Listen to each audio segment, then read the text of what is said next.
En la clase anterior clasificamos a las espectroscopías en dos grandes grupos, de absorción y de emisión. Y a su vez, las espectroscopías de absorción pueden ser atómicas o moleculares, de acuerdo a cuál sea la especie implicada en la absorción de radiación electromagnética, al igual que las espectroscopías de emisión, que también se dividen en atómicas o moleculares de acuerdo a cuál es la especie que emite radiación electromagnética para volver al estado fundamental. También mencionamos que dentro de las espectroscopías de emisión existe un tipo de emisión característico que es la fluorescencia.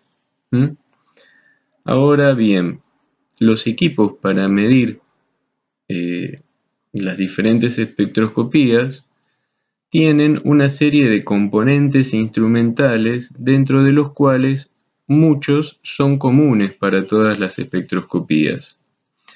Lo que vamos a ver a partir de ahora es cuáles son esos componentes instrumentales comunes y cuál es el funcionamiento de cada uno.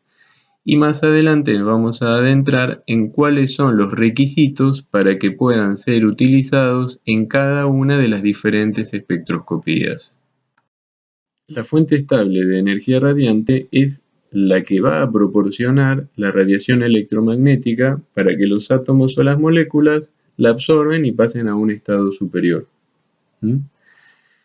Y bueno, en las espectroscopías de absorción vamos a medir cuánto disminuye la potencia de esa fuente estable como consecuencia de la absorción. Mientras que en las espectroscopías de emisión, esa fuente estable tiene que proporcionar la energía para que los átomos o moléculas se exciten en una primera etapa y después emitan la radiación que nosotros vamos a medir. Como dice en el texto, la fuente tiene que ser estable, porque la potencia de la fuente solo debe variar en función de la cantidad de energía absorbida.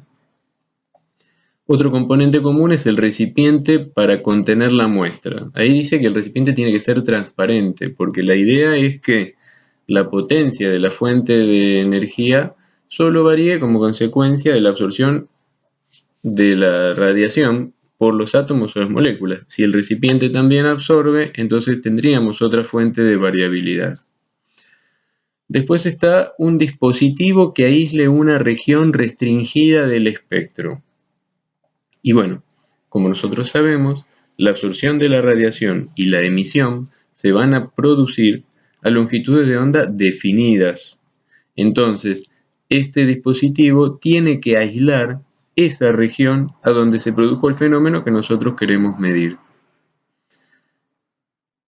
Después viene el detector de radiación. El detector de radiación tiene, como su nombre lo dice, la función de detectar la radiación electromagnética que proviene de la fuente estable, en el caso de la espectroscopía de absorción, o que proviene de la emisión atómica o molecular, en el caso de las espectroscopías de emisión. Entonces, detecta fotones, son detectores de fotones, pero esos detectores tienen que transformar esa luz en una señal medible. Por lo general es una señal electrónica, ¿sí? Y finalmente tenemos un sistema de tratamientos de la señal y un sistema de lectura que son los que transforman esa energía medida en una cantidad, ¿sí?, que nos sirva posteriormente para realizar una cuantificación.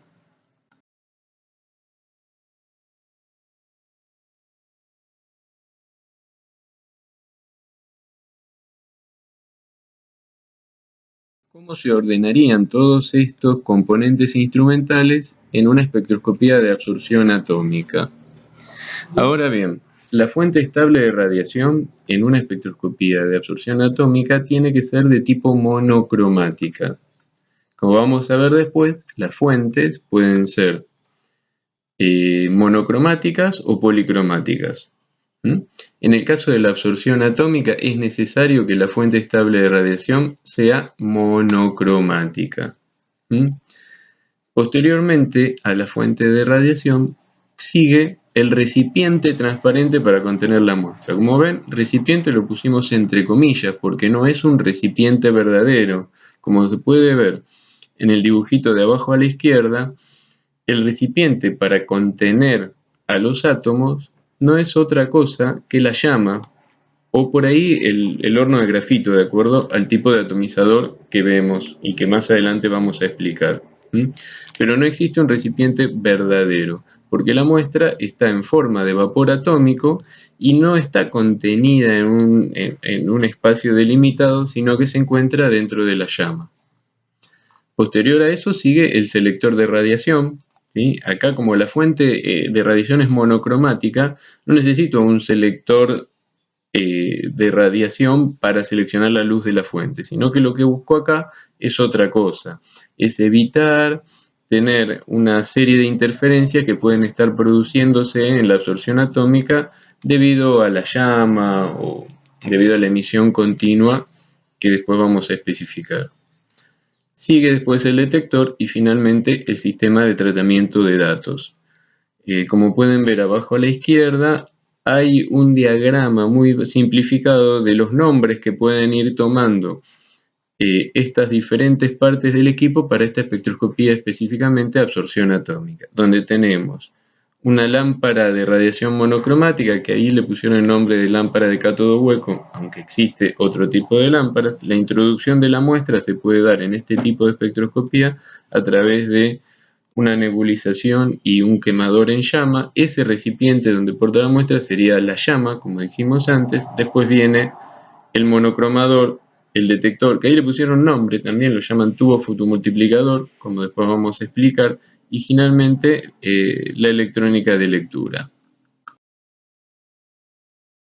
La espectroscopía de absorción molecular, la fuente estable de energía radiante es una lámpara, ¿sí? Puede ser una lámpara de tungsteno, puede ser una lámpara de deuterio, pero es una fuente de radiación policromática. Esa fuente emite dentro de determinadas longitudes de onda radiación de todo el espectro. Después de eso viene el selector de longitud de onda. Como dijimos, la fuente es policromática. Yo quiero seleccionar una longitud de onda en particular. Entonces, acá la función del selector de longitud de onda es aislar de todas las radiaciones emitidas solo aquellas que son de interés para excitar a las especies que nosotros queremos excitar. Después viene un recipiente transparente para contener la muestra. Acá sí existe un recipiente físico. En las espectroscopías de absorción molecular medimos sustancias en solución, moléculas en solución. Entonces necesitamos un tubo a donde poder contener la muestra, ¿sí? Después de eso viene el detector y finalmente el sistema de tratamiento de la señal. ¿Sí?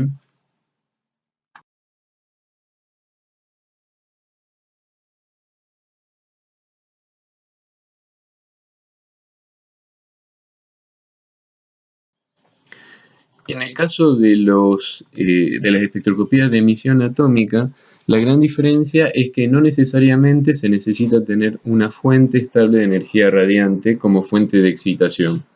Necesitamos tener una fuente de energía para la excitación. Una de las posibilidades es la fuente estable de energía radiante, como sería para el caso de la fluorescencia atómica. Pero en la emisión atómica en general, tenemos una fuente de energía, como puede ser, por ejemplo, la llama. Recuerden que no solo se excita un átomo a través de energía radiante, también se podría excitar por otros métodos, como por ejemplo el caso del uso de la energía térmica. Entonces, en ese caso, la llama puede comportarse como una fuente de excitación. Después de eso tenemos que el recipiente sigue estando entre comillas porque no es un recipiente verdadero como en el caso de la absorción atómica, sino que es la misma llama. Después tendremos que en la llama los átomos van a emitir radiación y tenemos que detectarla, pero antes de detectarla tenemos que pasarla por un monocromador o un selector de la longitud de onda que aísle la radiación electromagnética correspondiente a la longitud de onda emitida. Después viene el detector de radiación y finalmente el sistema de tratamiento de señal y de lectura.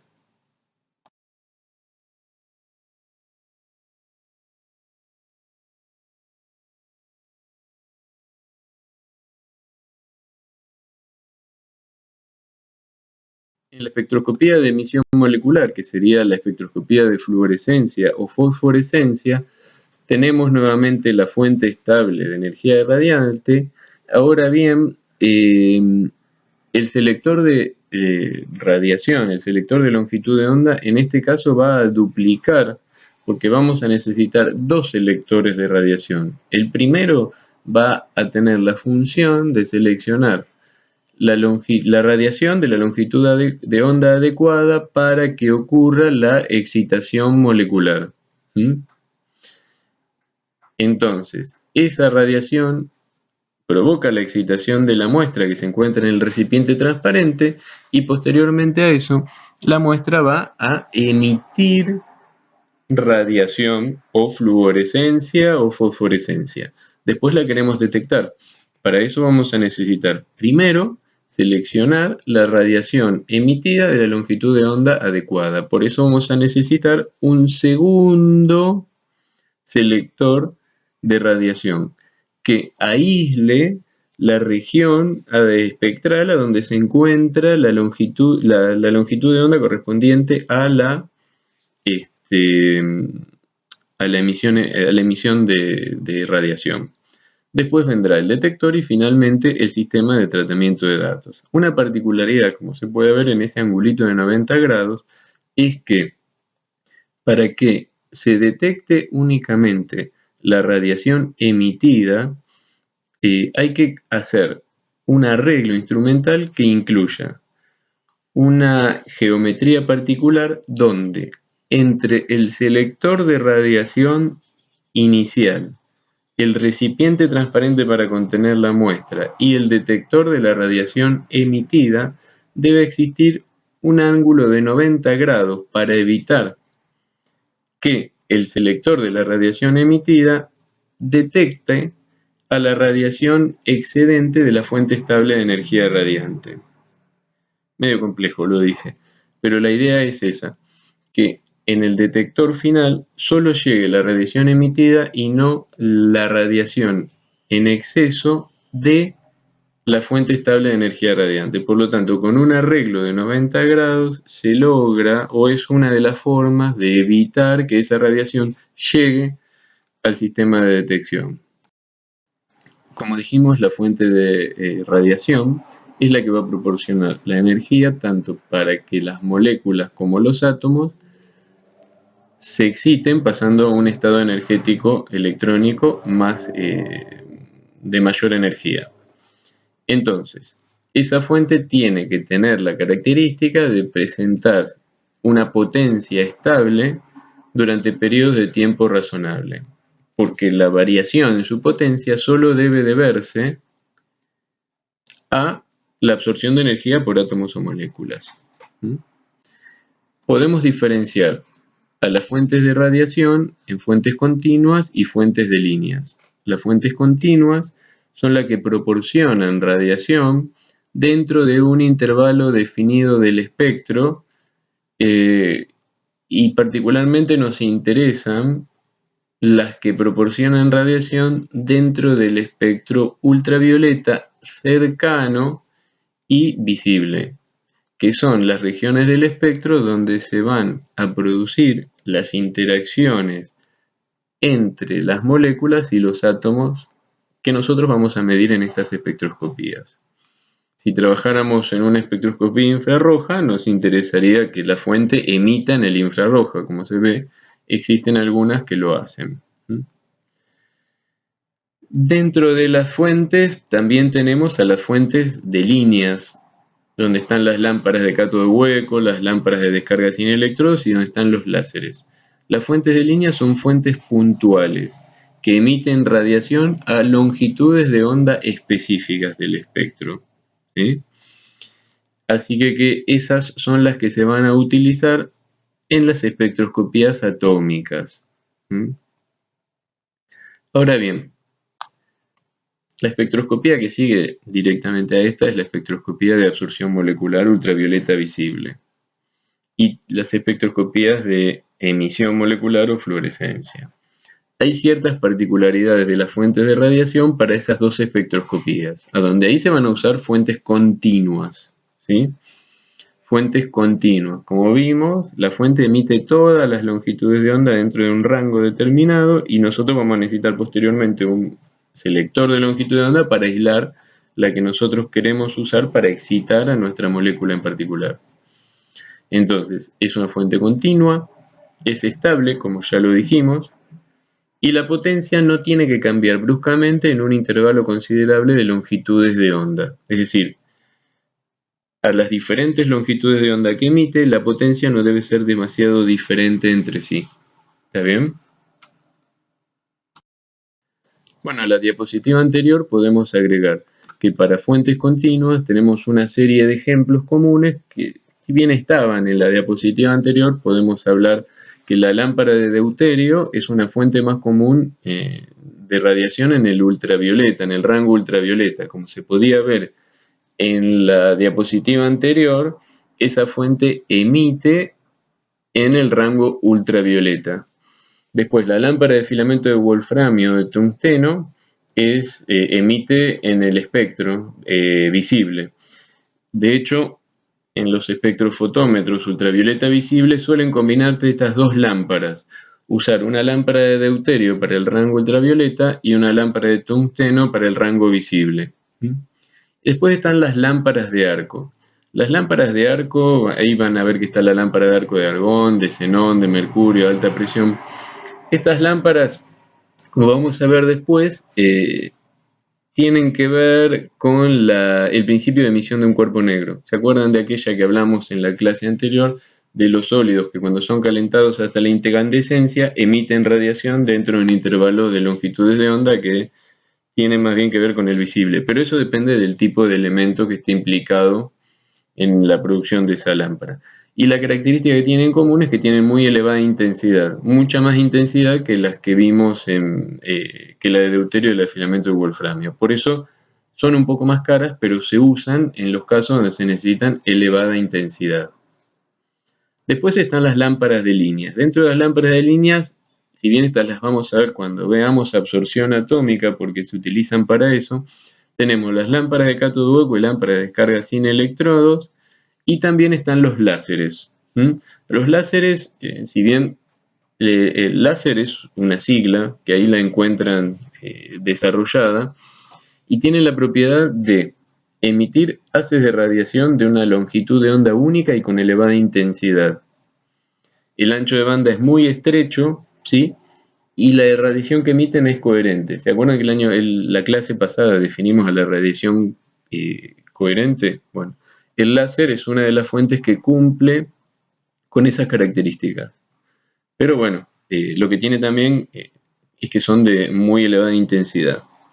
Pero recuerden, una lámpara emite una longitud de onda, y como vamos a ver, para las lámparas de cátodo hueco y lámpara de descarga sin electrodo, por ahí hay más que una longitud de onda. Pero hay una longitud de onda principal y otras secundarias. Y las vamos a dejar para más adelante porque se utilizan en espectroscopía atómica. La lámpara de deuterio, recuerden que dijimos que era una de las principales fuentes para la región ultravioleta. En el grafiquito de abajo a la izquierda se puede ver que la emisión de radiación por este tipo de lámpara es más potente a partir de los 200 nanómetros, que sería el ultravioleta cercano, y ya a partir de los 300 y un poquitito más, la potencia de la radiación es muy baja. Entonces, el rango de aplicación estaría entre 190, 200 nanómetros, 340, 350, que es a donde está el límite superior el límite entre el ultravioleta cercano y el visible. Y esa sería la región de aplicación. Ahora bien, ¿cómo funciona esta lámpara? El deuterio es excitado electrónicamente a baja presión, tanto el deuterio como el hidrógeno. Entonces, lo que tenemos es una molécula de deuterio excitada que posteriormente se va a descomponer en dos átomos de deuterio más un fotón de radiación. Es decir, se desexcita descomponiéndose para generar dos átomos de deuterio con diferente energía más un fotón de radiación. Ese fotón de radiación es el responsable de la emisión de radiación electromagnética por la lámpara. Ahora bien, ¿por qué esos fotones tienen diferentes energías de forma tal de dar un rango de radiación dentro de un intervalo definido del espectro. Y bueno, la cosa se explica más o menos así. El deuterio excitado tiene toda la energía eléctrica, tiene de más toda la energía eléctrica que absorbió la molécula de deuterio, perdón. Ahora, esa energía durante la desexcitación se va a repartir entre los dos átomos de deuterio y el fotón, de manera tal que entre los dos átomos de deuterio se podría sumar el total de la energía eléctrica absorbida, entonces en ese caso el fotón no existiría. Pero también podría ocurrir que los átomos de deuterio tomen diferente cantidad de energía y le dejen la energía restante al fotón emitido, de manera tal que el fotón puede variar en energía de 0 hasta la cantidad de energía eléctrica absorbida. Y de esa manera podemos explicar por qué ese fotón varía en energía, ¿sí? Y no tiene solamente un valor único de energía eléctrica. ¿Sí? Bueno, la lámpara de filamento de wolframio o de tungsteno son las antiguas lámparas de filamento que usábamos para iluminar en nuestras casas, hasta que salieron las lámparas de bajo consumo donde se reemplazaron todas esas. Pero estas lámparas producen un espectro continuo que va más o menos desde 350 a 2500 nanómetros, es decir, 350 sería donde empezamos en la región del visible, y bueno, hasta 800 más o menos a donde termina. Por lo tanto, si continúa hasta 2500, podríamos decir que esta lámpara podría utilizarse también en la región del infrarrojo. Pero bueno, eso no es lo que a nosotros nos interesa. Son lámparas calientes, son fuentes calientes, porque recuerden que esta lámpara se fundamenta en el espectro de emisión de un cuerpo negro, que cuerpo negro es calentar hasta la incandescencia.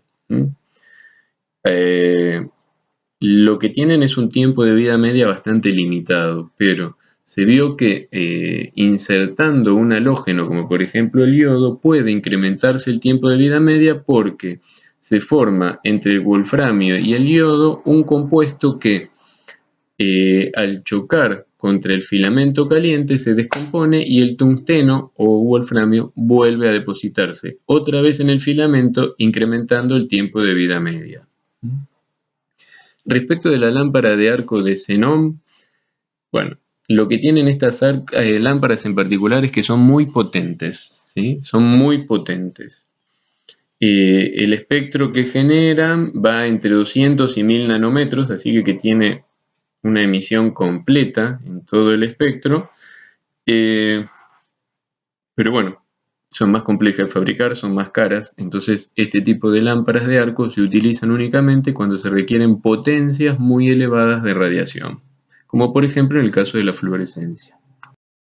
Bueno, nosotros necesitamos aislar una radiación de tal forma de que lo ideal sería que la radiación sea monocromática, que solo contenga la longitud de onda que a nosotros nos interesa. Ahora bien, los monocromadores aíslan un grupo limitado, estrecho y continuo de longitudes de onda, es decir, no aíslan la longitud de onda ideal que nosotros quisiéramos, sino que aíslan esa longitud de onda, pero también la radiación vendrá acompañada de las longitudes de onda cercanas a la que nosotros deseamos medir. Por eso podemos definir un ancho de banda efectivo, debido a que existe una distribución gaussiana de la radiación que emite el monocromador, donde el valor máximo de esa radiación estaría dado por la longitud de onda que nosotros seleccionamos, que denominamos longitud de onda nominal. Ahora bien, cuanto mayor sea la calidad de ese sistema selector de longitudes de onda, más rico será la radiación emergente en la radiación de esa longitud de onda, y más estrecho será y menos tendrá de las otras longitudes de onda a seleccionar. Entonces, ese pico podría ser como el que vemos, o podría ser más bajo, la intensidad máxima, con una dispersión más grande. En ese caso la dispersión sería, la monocromación sería de menor calidad. Entonces el ancho de banda efectivo sería más grande. Bien, dentro de los selectores de longitudes de ondas tenemos de dos tipos. Tenemos los filtros y los monocromadores. Ahora vamos a tratar de explicar en qué consiste cada uno. Al igual que con las fuentes podemos ver que se pueden dividir a los selectores de longitudes de onda en continuos o discontinuos. Dentro de los continuos tenemos una serie de elementos dispersantes que lo forman, como podrían ser los prismas, ¿sí? O las redes de dispersión. En todos los casos, estos son elementos que forman parte del selector de longitud de onda, no son el selector de longitud de onda en sí. Como vimos, los prismas van a refractar la radiación, mientras que las redes la pueden refractar o principalmente la van a reflejar. Eso lo vamos a ver más adelante, pero son los dos fenómenos de transmisión de la radiación que vimos en la clase anterior. Mientras que los discontinuos son los filtros. Dentro de los filtros hablamos de dos tipos, filtros de vidrio o filtros de interferencia, que actúan por dos formas diferentes. Pero, ¿qué significa que un selector pueda ser continuo o discontinuo? Un selector discontinuo selecciona únicamente una longitud de onda de interés, mientras que un selector continuo puede seleccionar dentro de un rango determinado de longitudes de onda a una en particular, ¿sí? Pero en ese caso la longitud de onda es una variable continua. Puedo seleccionar cualquiera dentro de un rango definido, mientras que en el discontinuo puedo seleccionar solo una, no la puedo seleccionar, es la que él puede separar. Bueno, dentro de los filtros dijimos que teníamos dos tipos, filtros de interferencias y filtros de absorción.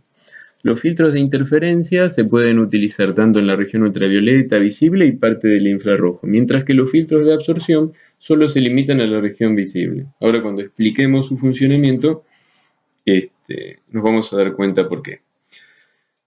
Los filtros de interferencia basan su principio de funcionamiento en el principio de interferencia constructiva y destructiva que estuvimos repasando la clase anterior. La radiación que emerge del filtro es aquella que se ve enriquecida por interferencias constructivas. Y la longitud de onda seleccionada, la longitud de onda nominal del filtro, es aquella donde se producen las máximas interferencias constructivas. Mientras que toda la demás radiación que impacte sobre el filtro va a ser absorbida o destruida por interferencias de tipo destructivas. Un filtro de interferencia consta de un dieléctrico, una capa de material dieléctrico transparente que puede ser de fluoruro de calcio o de fluoruro de magnesio, con un espesor tal que será el responsable de la selección de la longitud de onda nominal del filtro. Por encima y por debajo, ese dieléctrico va a tener dos películas metálicas semitransparentes que van a permitir el pasaje parcial de la radiación. Parte de la radiación que impacte sobre esas capas metálicas semitransparentes la va a atravesar y parte va a ser reflejada, de acuerdo a la longitud de onda de la radiación. Y también por fuera tenemos dos placas de vidrio que actúan. ¿Se acuerdan que hablamos de un orden que la interferencia podría ser del primer orden, segundo orden, tercer orden? Y bueno, esas capas van a tratar de estar destinadas a eliminar los órdenes más elevados de interferencia. Cuando un haz de radiación incide sobre la primera capa metálica semitransparente, parte de la radiación es transmitida y parte de la radiación es reflejada. La radiación transmitida atraviesa a la capa del dieléctrico y se encuentra con una segunda capa metálica semitransparente, donde ocurre lo mismo que en la primera, parte de la radiación es transmitida y parte de la radiación es reflejada.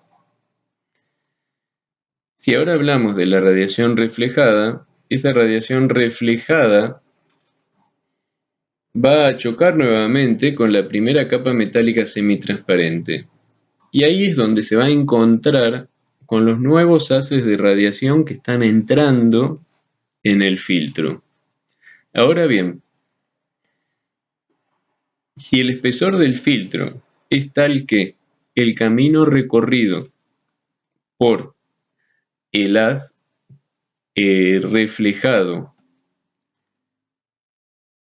es el adecuado para generar un desfasaje tal a donde nos encontremos en condiciones de interferencia constructiva, entonces ese haz va a reforzar al haz que está ingresando al dieléctrico. Mientras que si el camino recorrido genera un desfasaje entre esos haces de forma tal que la interferencia sea de tipo destructiva, entonces va a provocar una interferencia destructiva haciendo que la intensidad de ese haz sea más chica, sea menor.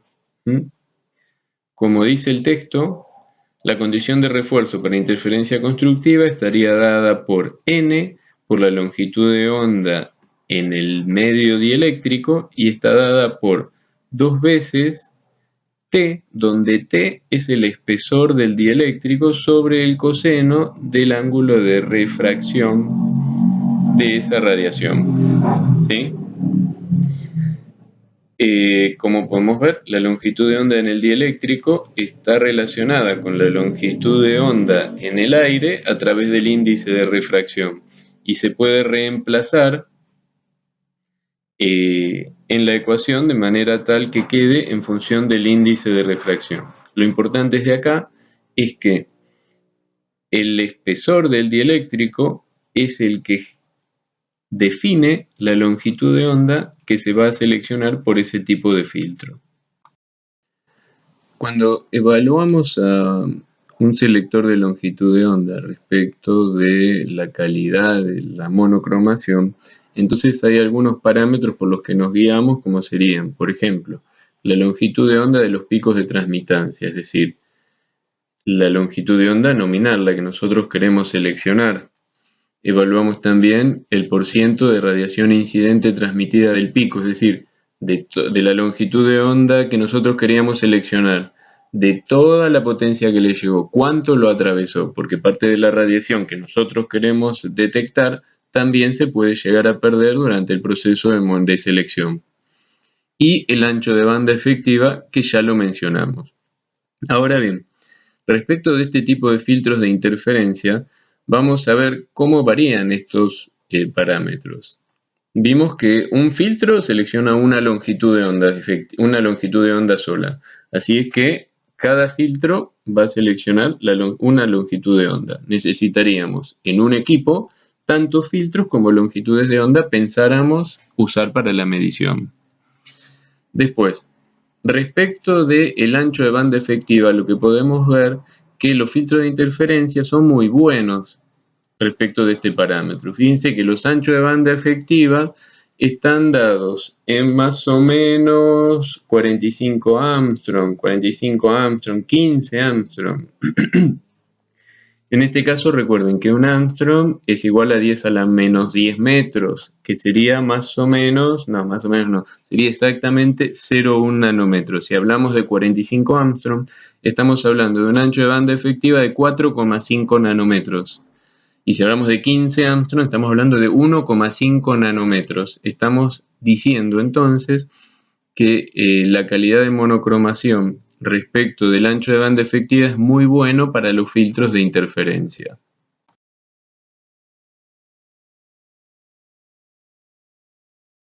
Los filtros de absorción son vidrios coloreados o hay algunos que son filtros de gelatina con un colorante que es soluble en esa gelatina, por supuesto, donde esos vidrios lo que hacen es permiten pasar una longitud de onda específica y absorben todas las demás. Simplemente se llaman filtros de absorción por el principio de funcionamiento. Absorben la radiación. Ahora bien, respecto de la calidad de monocromación, es muy inferior si los comparamos con los filtros de interferencia. En un filtro de interferencia hablábamos de un ancho de banda efectivo de 4,5, 1,5 nanómetros. Acá podemos hablar de hasta 50 nanómetros, digamos. Se pueden utilizar cuando no se requiere una calidad de monocromación muy buena. Y además, como se puede ver, el ancho, el porcentaje de transmitancia a la longitud de onda deseada es muy inferior respecto de los filtros de interferencia. Así que en todo sentido, la calidad de la monocromación de un filtro de vidrio es inferior a la de un filtro de interferencia.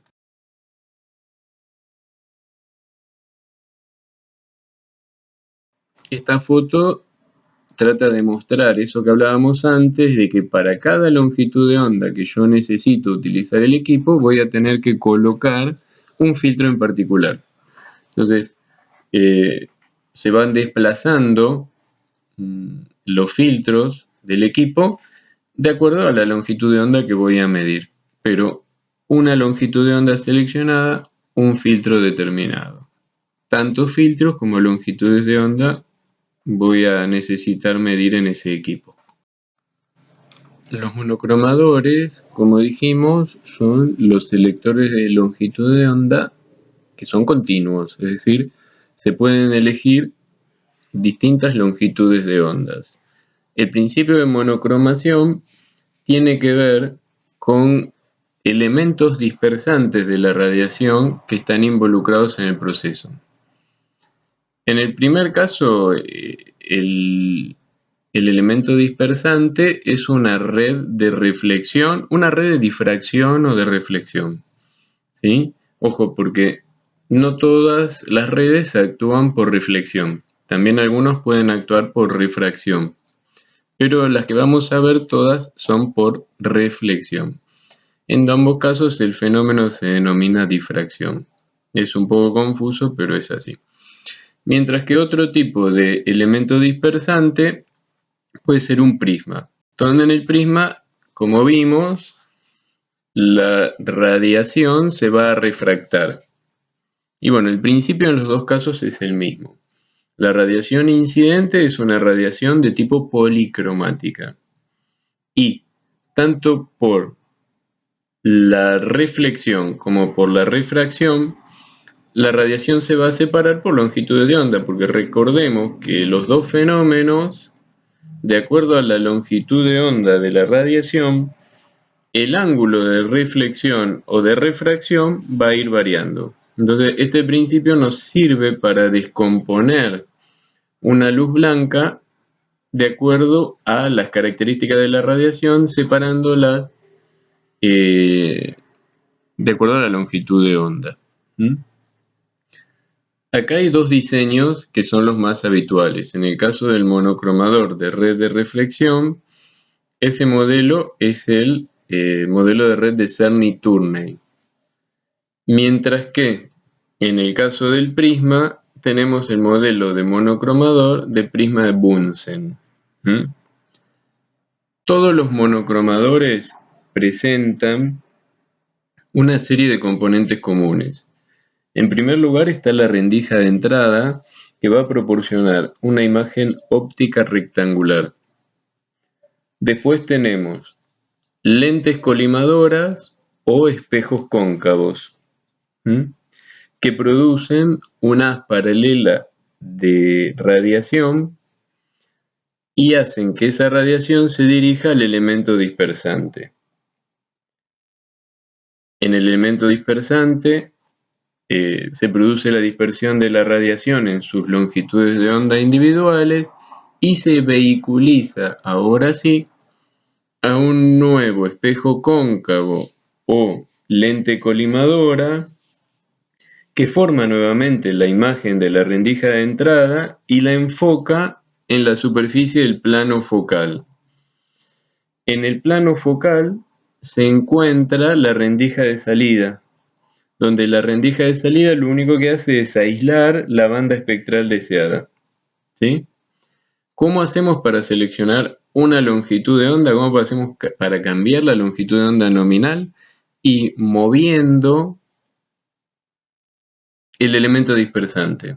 El simple movimiento de la red o del prisma hacen que el ángulo, la radiación enfocada en el elemento focalizador y posteriormente la que llega a la rendija de salida vaya variando.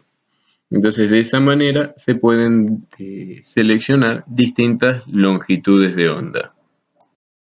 Los monocromadores de prisma tienen un gran inconveniente, porque si bien en el principio, cuando se comenzó a desarrollar la espectroscopía ultravioleta visible, eran los más utilizados, en la actualidad se están utilizando mucho menos.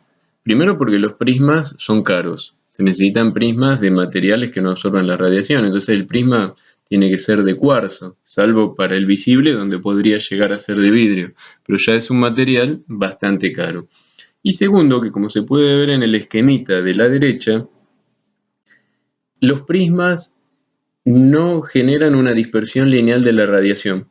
Entonces se complica más la, eh, la fabricación del equipo, porque en las zonas más cercanas al ultravioleta, la dispersión de la radiación es mucho mayor que en las zonas del visible, y más se va achicando la dispersión de la radiación a medida que aumenta la longitud de onda. Mientras que en las redes la dispersión de la radiación sí es lineal. Entonces la fabricación del equipo es mucho más fácil, mucho más simple. Así que, bueno, la utilización de estos tipos de monocromadores está más restringida actualmente. Como dijimos, existen dos tipos de redes. Dentro de las redes podemos discriminar en las de transmisión y las de reflexión. Las redes de transmisión son aquellas donde el haz las atraviesa y por lo tanto la separación se va a dar por refracción, mientras que en las de reflexión su nombre indica el fenómeno de separación. Ahora, ¿en qué consiste una red de reflexión? Una red de reflexión es una superficie pulida, ópticamente plana, ¿sí?, de un material que refleje la radiación mayoritariamente, por lo tanto tendría que tener un índice de reflexión bastante elevado, como vimos en la clase pasada, y donde la reflexión se va a producir sobre una serie de surcos que se generan de manera tal de aumentar la superficie reflectante respecto de una superficie plana, ¿sí? Se generarán surcos paralelos entre sí, de tamaño idéntico e igualmente espaciados a lo largo de toda la red.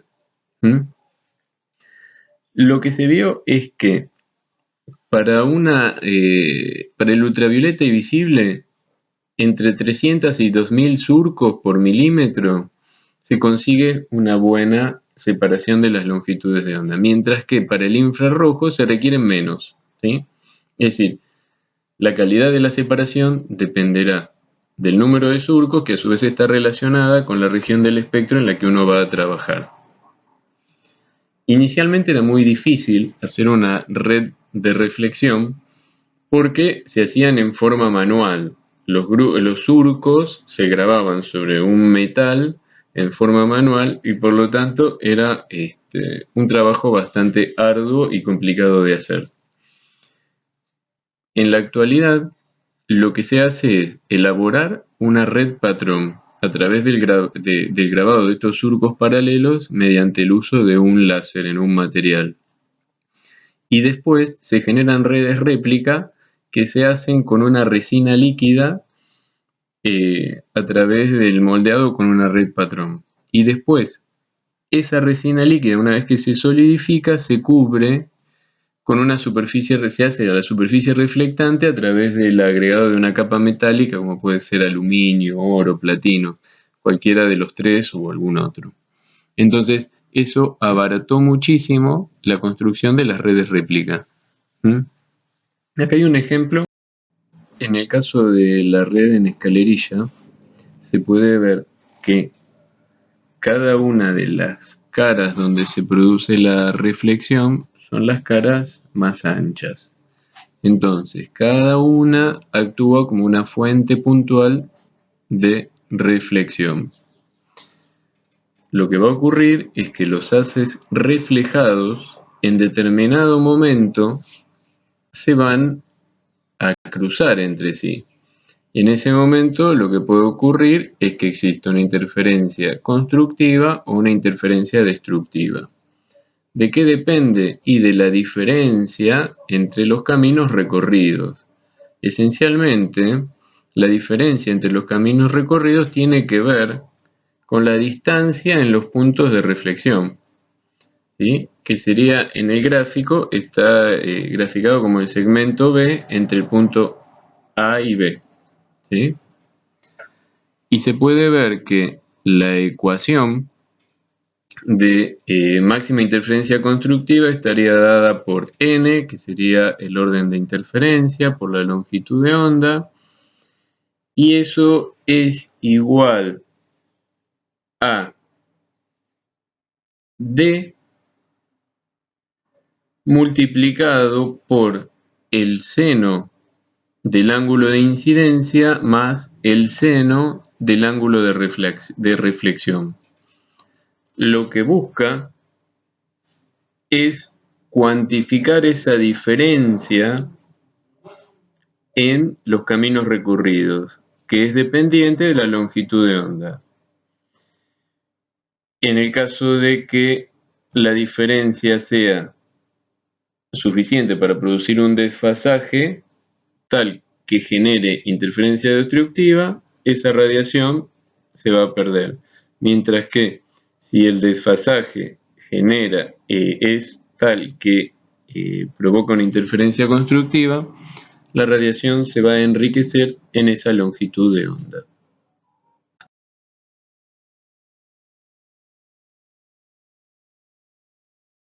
Esta diapo trata de mostrar algo muy parecido a lo que sería una red de reflexión, que es un disco compacto, ¿sí?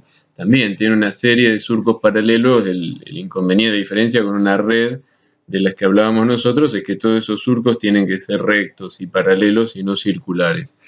Pero bueno, en sí, ¿quién no tuvo la oportunidad de invertir un disco compacto y ver que, de acuerdo a la forma en que se refleja la luz, se dispersa la radiación en sus colores constituyentes? Y bueno, y a la derecha se pueden ver distintos tipos de redes. Tenemos una red plana y una red cóncava. Como se mostró en la diapositiva anterior, una red cóncava tiene la ventaja de reducir el número de elementos que se necesitan para formar el monocromador en sí, ¿sí? Pero bueno, simplemente es un ejemplo. Los dos están vigentes, tanto las redes planas como las redes cóncavas, para hacer estos como constituyentes de los monocromadores. Este ejercicio es muy simple. Para resolverlo tienen que usar la ecuación que está en la diapositiva número 22. No tiene una gran complejidad. Lo que tienen que sacar es la distancia entre los dos puntos de reflexión de una red, pero para eso tienen el número de surcos por milímetro. Así que bueno, háganlo. Cualquier cosa me lo consultan. Hasta ahora hablamos del ancho de banda espectral y lo relacionamos con el elemento dispersante. Ahora bien, también se encuentra relacionado con las rendijas de entrada y salida. Cuanto mayor sea la separación de las rendijas de entrada y salida, mayor va a ser el ancho de banda espectral. Pero cuanto menor sea la separación de esas dos rendijas, también se va a ver muy reducida la potencia de las de salida. Entonces, hay que trabajar con una situación de compromiso, de acuerdo a la potencia de las que yo necesito y la pureza espectral de ese haz. Algunos equipos permiten la movilidad de las rendijas de salida, ¿sí? Entonces, aumentan la distancia de las rendijas de salida, por lo tanto, el haz tiene mayor potencia, pero menor pureza respecto de la longitud de onda a seleccionar, es decir, mayor ancho de banda efectiva. Y si se acercan más las rendijas de salida, el haz tendrá menor potencia de radiación, pero será más rico respecto de la longitud de onda seleccionada. En esta diapositiva se puede ejemplificar lo que vimos, lo que explicamos en la diapositiva anterior. En el gráfico de la derecha se observan espectros de absorción de una molécula obtenidos con distintos tipos de anchos de bandas espectrales. En el caso de un ancho de banda espectral de 0,1 nanómetros, se puede ver que ese espectro consta de 3 bandas de absorción, mientras que a medida que el ancho de banda espectral se va haciendo más grande, el espectro va perdiendo esa estructura fina de bandas al punto que al pasar a un ancho de banda de 2 nanómetros, solo se observa una única banda de absorción, ¿sí? Es decir, se perdió la estructura fina del espectro. Entonces, ese es el problema del trabajo con ancho de banda espectrales grandes, ¿sí?, en los equipos con monocromadores de baja calidad. Aunque aún así suele haber una relación precio y utilidad que puede llegar a ser buena. Otros parámetros a tener en cuenta son los siguientes. Cuando uno trabaja con un ancho de banda espectral grande, no solo detecta la señal de la longitud de onda deseada, sino también se incrementa mucho el ruido que acompaña a esa señal. Por lo tanto, es mayor la relación señal-ruido y esto afecta la precisión de las medidas espectrofotométricas. Además, cuanto mayor sea el ancho de banda espectral, mayor es la posibilidad de que otros componentes, llámese interferentes, puedan estar absorbiendo o emitiendo a las longitudes de onda comprendidos dentro de ese intervalo de valores que es el rango de longitudes de onda que pasan por la ventana del monocromador.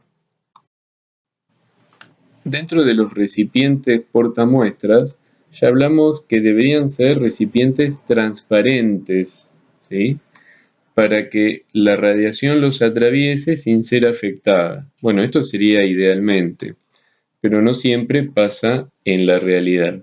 Y depende mucho de los materiales que nosotros elijamos para construir este tipo de recipientes, como también de la geometría del tubo que vamos a generar. Respecto de los materiales, es importante que recuerden esto. Tanto el vidrio como el plástico pueden ser útiles para trabajar en la región visible, mientras que el cuarzo no solo resultará útil para trabajar en la región visible, sino también en el ultravioleta.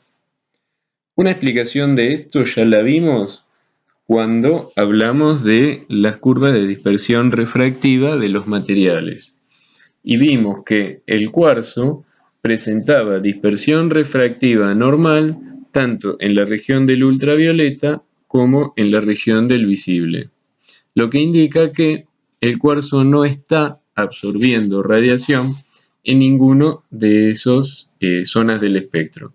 Pero en el caso del vidrio, vimos que la dispersión refractiva era normal solo en el visible, mientras que en el ultravioleta cercano presentaba una dispersión refractiva anómala, es decir, había un cambio muy grande en la longitud de onda con el aumento, en el índice de refracción con respecto a un pequeño cambio en la longitud de onda. Esto indicaba que estaba absorbiendo radiación y por lo tanto el vidrio, al igual que el plástico, no se pueden utilizar por ese motivo en la región ultravioleta. Acá se puede ver un espectro de absorción de el cuarzo y del cuarzo y del vidrio óptico, ¿sí? En un amplio rango del espectro. No solo abarca el ultravioleta y el visible, sino también el infrarrojo.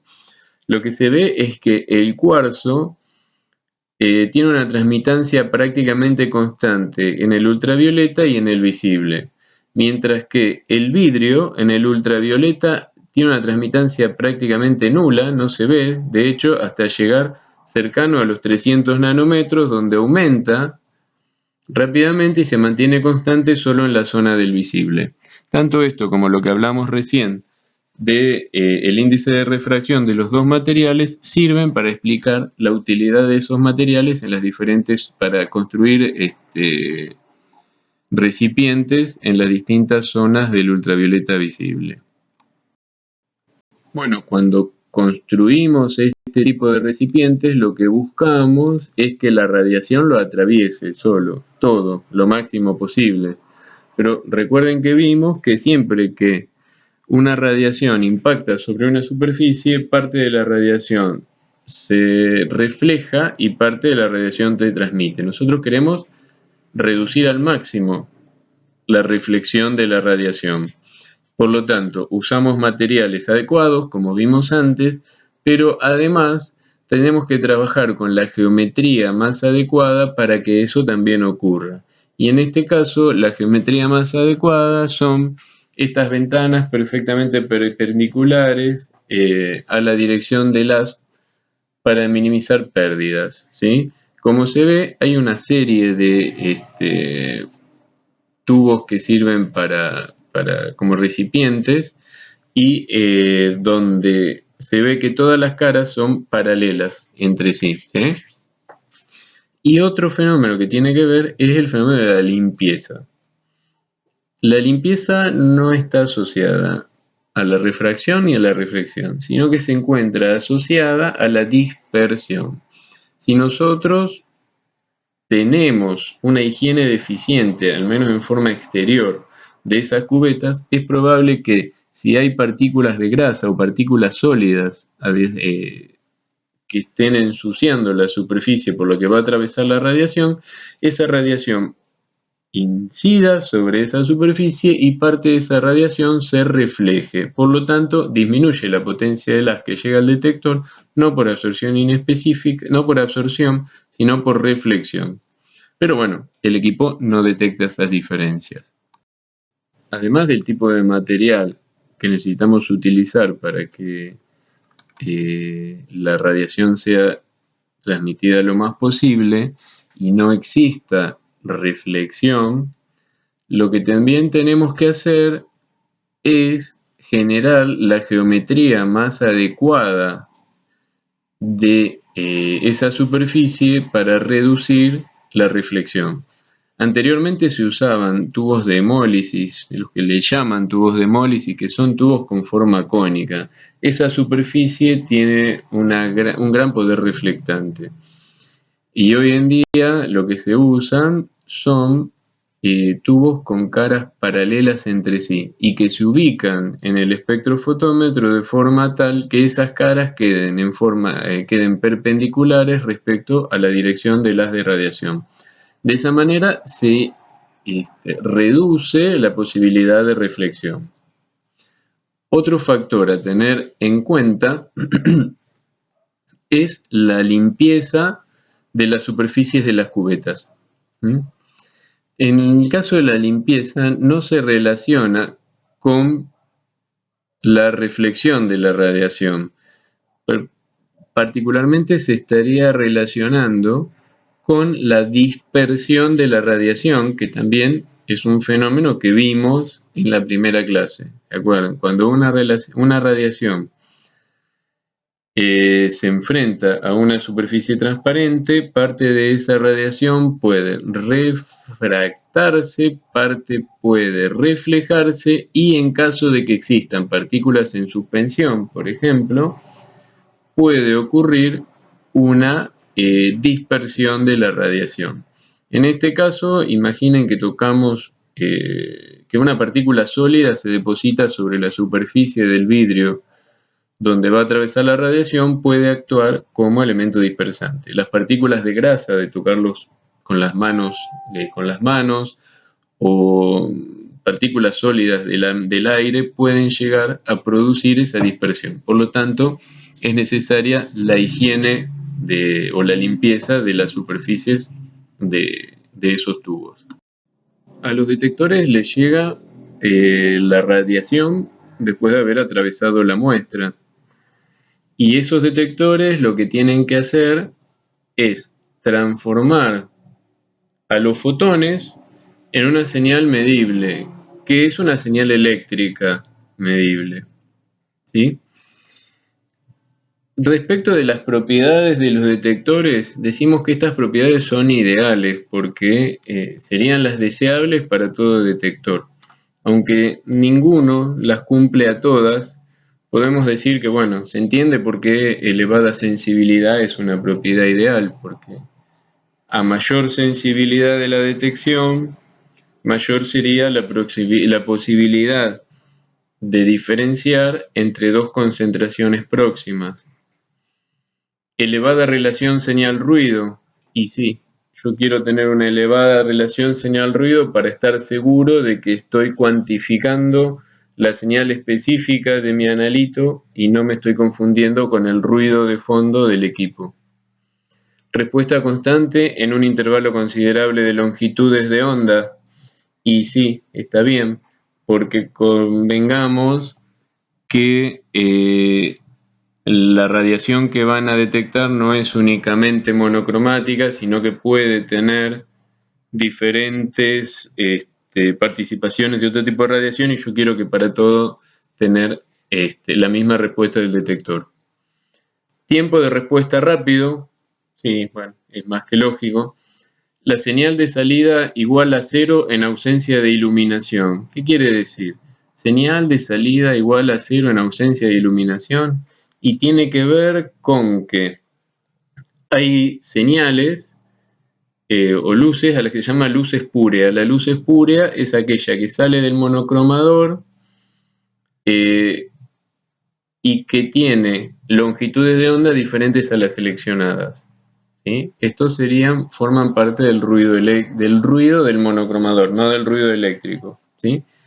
Y después está la señal eléctrica producida por que la señal tiene que ser directamente proporcional a la potencia radiante.